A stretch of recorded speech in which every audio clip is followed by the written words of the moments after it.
ಇದಕ್ಕೆ ಯಾವ ಗೊಬ್ಬರ ಏನು ಬೇಡ. ಸರಿ ಸರ್. ಯಾವ ಗೊಬ್ಬರ ಬೇಡ, ಜಸ್ಟ್ ಇದನ್ನ ಹಿಂಗ್ ನಾಟಿ ಮಾಡಿ. ಅತಿ ಆಳಕ್ಕೆ ನಾಟಿ ಮಾಡಬೇಡಿ, ಒಂದು ಹಳತೆಗೆ ನಾಟಿ ಮಾಡಿ. ಓಕೆ ಸರಿ, ಅದಾದ್ಮೇಲೆ ಅದು ಬೇರೆ ಚಿಗುರೆಲ್ಲ ಸ್ಟಾರ್ಟ್ ಆಗುತ್ತೆ. ಈ ತರ ತೋರಿಸ್ತೀನಿ ಇದು ಒಂದು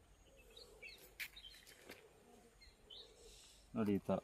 ಓಕೆ, ಬೇರೆ ಚಿಗುರು ಇದನ್ನ ತಗೊಂಡು ಆಮೇಲೆ ಇದನ್ನ ಈಗ ಆಲ್ರೆಡಿ ನಾವು ಹಾಕಿ ಒಂದು 20 days 1 month ಆಗಿದೆ. ಓಕೆ, ಸೊ ಇಷ್ಟೊಳಗಡೆ ಹಿಂಗೆ 1-1.5 ತಿಂಗಳಲ್ಲಿ ಬರುತ್ತೆ. ಸರಿ ಸರಿ. ಕೆಲವುದು 2 ತಿಂಗಳು ಟೈಮ್ ತಗೊಳುತ್ತೆ. ಒಟ್ಟಿನಲ್ಲಿ ಒಂದು 2 months ಅನ್ಕೊಳ್ಳಿ. ಅದಾದ್ಮೇಲೆ ಅಷ್ಟೊಳಗೆ ಪ್ರಿಪೇರ್ ಮಾಡ್ಕೊಂಡು ಕಂಬ ಏನಿದೆ ಹಾಕೊಂಡು ಎಲ್ಲಿದ್ರೆ ನಿಮ್ಮ ಜಾಗದಲ್ಲೇ ಇರ್ತದೆ, ಬೆಳೀತಾ ಇರ್ತದೆ ಗಿಡ. ಸೊ ಅದಾದ್ಮೇಲೆ ನಾಟಿ ಮಾಡ್ಕೊಳ್ಳಿ. ಇಷ್ಟೇ ನಾಟಿ ಮಾಡ್ಬೇಕು. ಇಲ್ಲಿ ನೋಡಿ, ಇಲ್ಲಿ ವಿ ಶೇಪ್ ಕಟ್ ಮಾಡಿದೀವಲ್ಲ, ಇಲ್ಲಿವರೆಗೂ ಮಾತ್ರ ಉಣ್ಬೇಕು. ಸರಿ ಸರ್. ಆಮೇಲೆ ಅದು ಸ್ಪ್ರೌಟು ಚಿಗುರು ಎಲ್ಲ ಬೇರೆಲ್ಲ ಬಂದ್ಮೇಲೆ ಅದನ್ನ ಸಪ್ರೇಟ್ ಆಗಿ ಬೇಕಾದ್ರೆ ನಾಟಿ ಮಾಡ್ಕೊಳ್ಳಿ. ಸರಿ ಸರ್, ಸರಿ ಸರ್.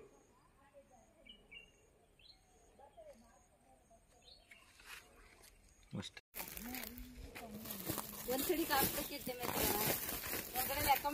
ಎರಡು ಕೈಲಿ ಇಟ್ಕೊಳ್ಳಿ. ಒಂದು ನಿಮಿಷ.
ಚಿಗುರು ಬಂದ್ಬಿಡುತ್ತೆ.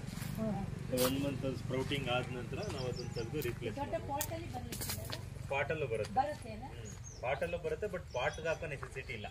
ಈಗ ಪಾಟ್ಗೆ ಹಾಕಿ ಮಾಡೋಂಥ ಸೆನ್ಸಿಟಿವಿಟಿ ಗಿಡಕ್ಕೇನಿಲ್ಲ. ಇದು ಸ್ವಲ್ಪ ಒಂಥರ ಹಾರ್ಡ್ ಇದು. ಹಂಗಾಗಿ ನೀವು ಯಾವುದೇ ಕಂಡೀಷನ್ ಯಾವುದೇ ಜಾಗದಲ್ಲಾದ್ರೂ ಬೆಳೆಯುವಂಥ ಕೆಪಾಬಿಲಿಟಿ ಇದೆ.